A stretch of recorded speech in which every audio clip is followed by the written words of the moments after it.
মা এক অক্ষরের শব্দ, কিন্তু এর ভেতরেই লুকিয়ে থাকে পৃথিবীর সবচেয়ে বড় আশ্রয়। সব প্রতিকূলতা ছাপিয়ে সন্তানের জন্য মা বাঁচিয়ে রাখেন নিজের স্বপ্ন। মাকে কখনো যুদ্ধ করতে হয় দারিদ্রতার সঙ্গে, কখনো সমাজের বিরুদ্ধে, আবার কখনো মৃত্যুর মুখোমুখি দাঁড়িয়ে। তবুও মায়ের কাছে সন্তানই পৃথিবীর সবচেয়ে বড় সম্পদ। মা দিবসে এমন মায়েদের সংগ্রামের গল্প শোনাচ্ছেন সাদিয়া কানিজ, ছবি তুলেছেন মোহাম্মদ শাহিন।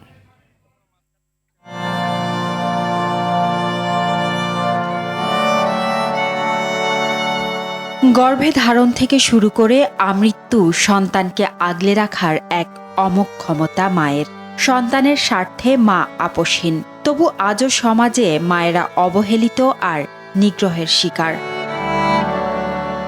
তবে অপ্রাপ্তবয়সী মা সামিয়ার লড়াইটা অনেকের গল্পকেই হার মানায়। সন্তান ভূমিষ্ঠ হবার কিছুদিন পরই স্বামী ছেড়ে চলে যায় তাকে। নেই মাথা গোঁজার ঠাঁই, তবু 6 মাস ধরে একাই সন্তানকে আঁকড়ে বেঁচে আছেন সামিয়া। কিন্তু জীবনযুদ্ধ এখানেই শেষ নয়। সন্তানের ফুসফুসে জটিল রোগ বাসা বাঁধায় মাকে ফেলেছে দুশ্চিন্তার অথৈ সাগরে। সুস্থতায় প্রয়োজন দীর্ঘমেয়াদী চিকিৎসা আর মোটা টাকা। আমার পোলা বেঁচে লাগবে, আমার এই কইতো ম্যাডাম এই কই পরে আমি দিব না। অসহায়ত্বের মাঝেও সন্তানের মুখে তাকিয়ে স্বপ্ন দেখেন মা সামিয়া। সবকিছুর বিনিময়ে সন্তানকে বাঁচাতে চান তিনি। মা বাবার কষ্ট আমি বুঝি ম্যাডাম, আমি আমার সন্তানকে হারালে ম্যাডাম আমি বাঁচব না। আমার সন্তান ছাড়া পৃথিবীতে কেউ লাগে না। আমার সন্তান আমি যতদিন পারো যতটুকু পারবো আমি চেষ্টা করব।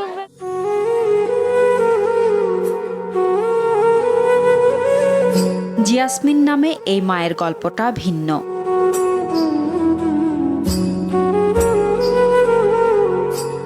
8-9 বছর আগে জীবিকার তাগিদে জর্ডান পাড়ি জমান তিনি, কিন্তু বিদেশ বিভুঁইয়ে তার জন্য অপেক্ষা করছিল এক বন্দি জীবন। খাবারের কষ্ট আর বন্দিত্ব থেকে পালাতে গিয়ে পড়েন আরও ভয়ঙ্কর ফাঁদে।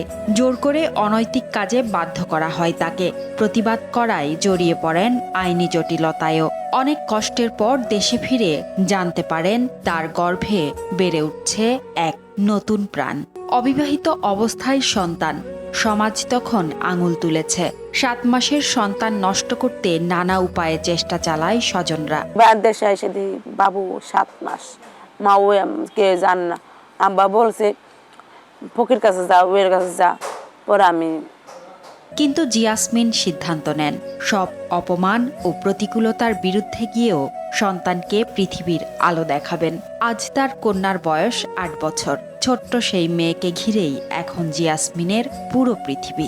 অনেক মানুষ বাবা বলছে মাইশে নবী পড়ে গেছে, মাইশে অনেক কথা কইছে, নাতিন পালবে দিলি অনেক কিছু পাবি বলছে। মা আমি হমো, তাই আমি চাইছি ঠিক আছে তুই যেটাই চাস সেটাই তোরে আশা পূরণ কর। সমাজে এমন অসংখ্য মায়ের জীবন জুড়ে থাকে নীরব যুদ্ধের গল্প, যে গল্পে আছে গ্লানি, আছে চোখের জল।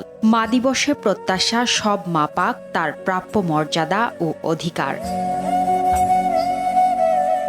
সাদিয়া কানিজ, RTV, ঢাকা।